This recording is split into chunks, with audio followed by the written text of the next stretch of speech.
Let's create an extreme 5 a.m. wake-up routine.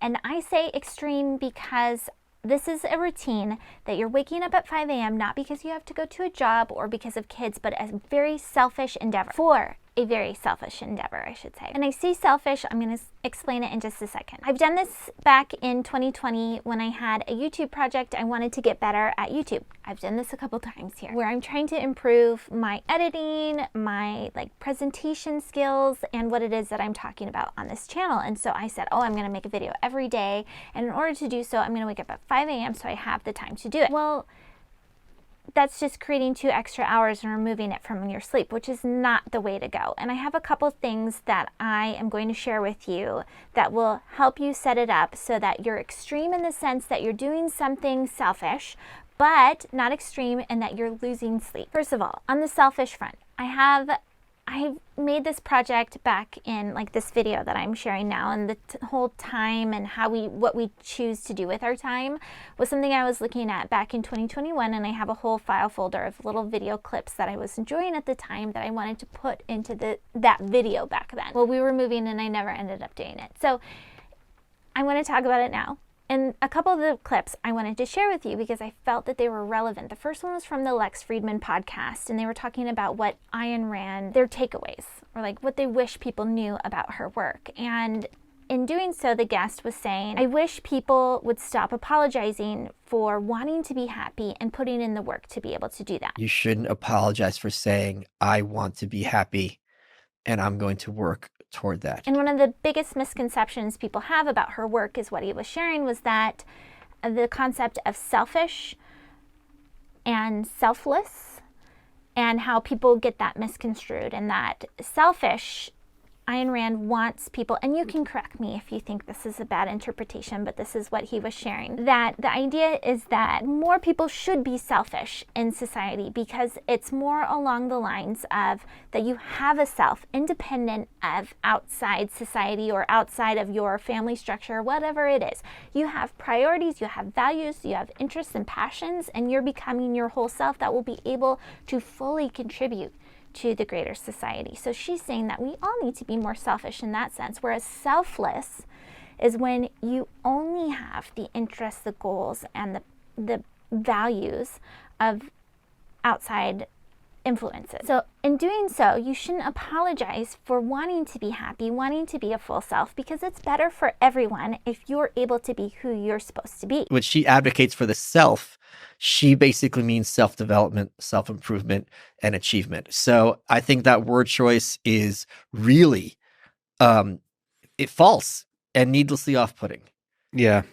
Controversial, perhaps for the purpose of being controversial. That's just a number one setup, that what it is that we're doing isn't selfish in the traditional sense of being selfish, but it's full of self. You are doing what it is that's going to make you become you, or a better version of you, or just the fully realized version of you. And in doing so, I don't want to be selfish in, I guess, the traditional sense of the way that I'm going to be harming others or taking away from others' experience. So I'm getting up at 5 a.m. so I can take the extra time to write.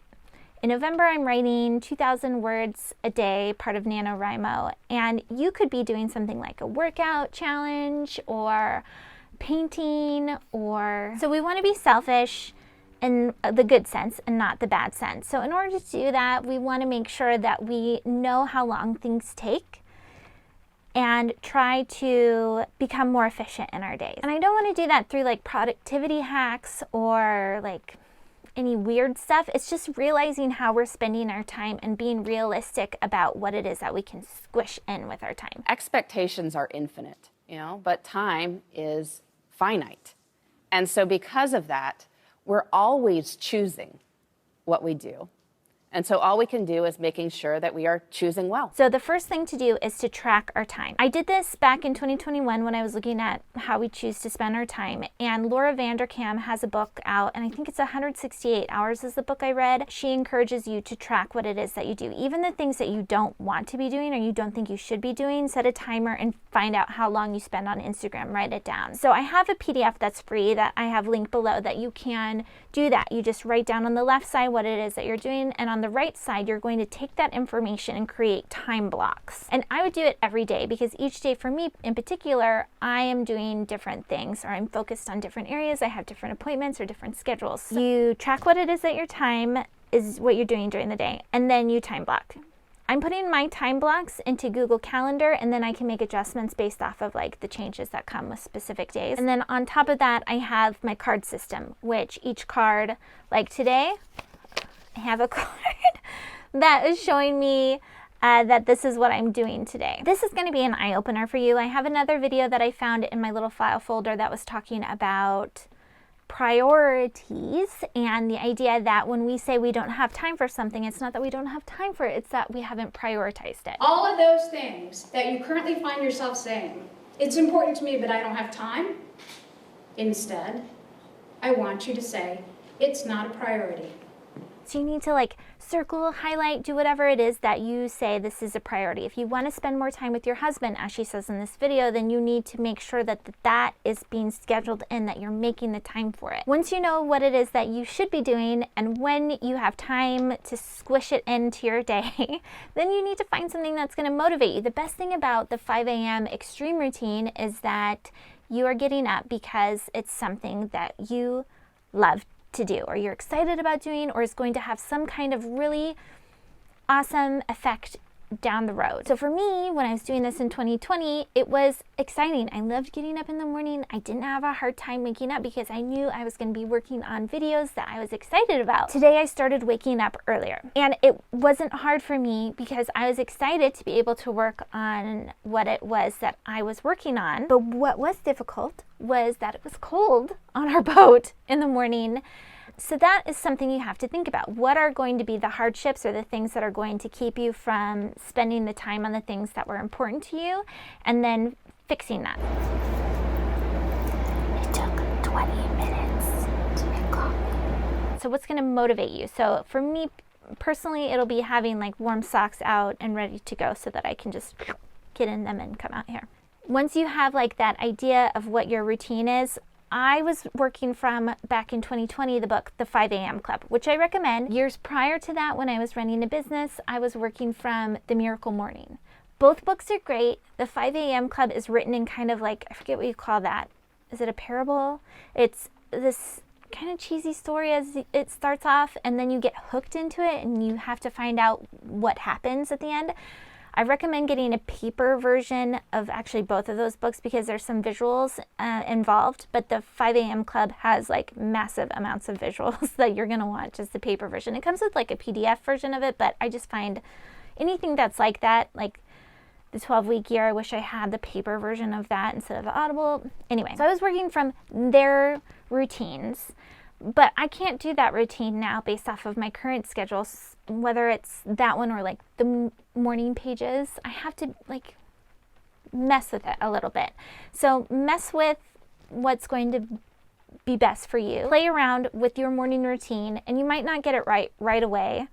It might take a while for you to be comfortable and see that this has good results, and then give it a name. I think that's a really fun idea because like with the 5 a.m. Club, it's the victory hour. With Miracle Morning, it's savers, and it's something you remember. It's something you like to talk about, you can share with others, and it's just, again, it's motivating. So give it a name and then set up reminders. So for me personally, I have a card system. I have to update these, so I'm redoing my morning routine for the month of November. And so like, for example, I have this card that has savers on it. So it's just a cue for me to do silence, affirmation, visualization, exercising, reading, and scribing.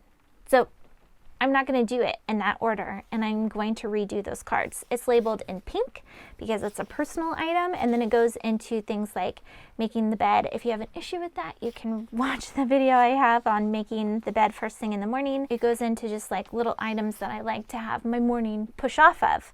And so I'm going to update these with things that are applicable to what it is that I want to do in November. If you don't like cards, you could have posters or signs or like a morning planner, some kind of planner that's open that you can see right away.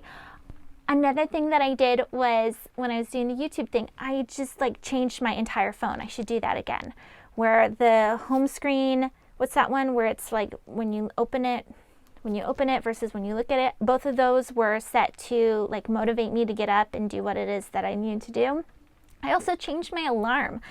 I had a whole video on how I did a custom alarm, and YouTube had me take it down because I don't think you were supposed to do it. But you can create fun alarms that'll get you up. There's apps out there that are like games that you can play for alarms. Make it fun. Like make it a fun thing that you're excited about doing. And then finally, the really hard part, because waking up in the morning, like I said, for me personally, I'm a nighttime person too. I thrive at night. I do most of my creative work at night in the past, but I suffer the next morning usually because then I wake up early. And so this is about being aware of your time and how you're using it, not creating extra time necessarily, but just being aware of what it is and making better choices with your time. So that's the thing. You can't stay up late then. You're not like still going to bed at 10:30 and waking up at 5 a.m. You have to go to bed earlier, and that's the hardest part. That's where I suffered the most in December of 2020. I even have a video about it where I say I gained weight because I was so sleep deprived. I'd stop drinking coffee and then I would snack. And I do this whenever, like on the boat, we travel at 5 a.m. usually, sometimes earlier in the summer. And whenever I'm tired in the afternoon, I start snacking. So being really conscious of when things are starting to wind down at night, that your bedtime is now moved up to an earlier time, and making sure that you have habits and systems, just like you would have a routine in the morning and you've named it. You probably want to do the same thing for at night. Just last night when I was trying to go to bed earlier, I even found myself where I had done the dishes and I went to go like lie down, and then I realized there's like a whole other mess of dishes that were being made at night. And it changes everything, getting up early. So just be aware of it. For those of you that already wake up at 5 a.m. and have for years, tell us how you go to bed earlier and maybe what your routine is, how you make sure you don't wake up to have like a full messy sink of dishes because you went to bed early before the rest of the family. Maybe how you wind down at night. I think it's really interesting. I'm really excited about the whole process. I'm slowly getting into that earlier time. I wake up pretty early right now. I think I wake up at a normal hour right now. But like getting back, I don't want to do it all overnight.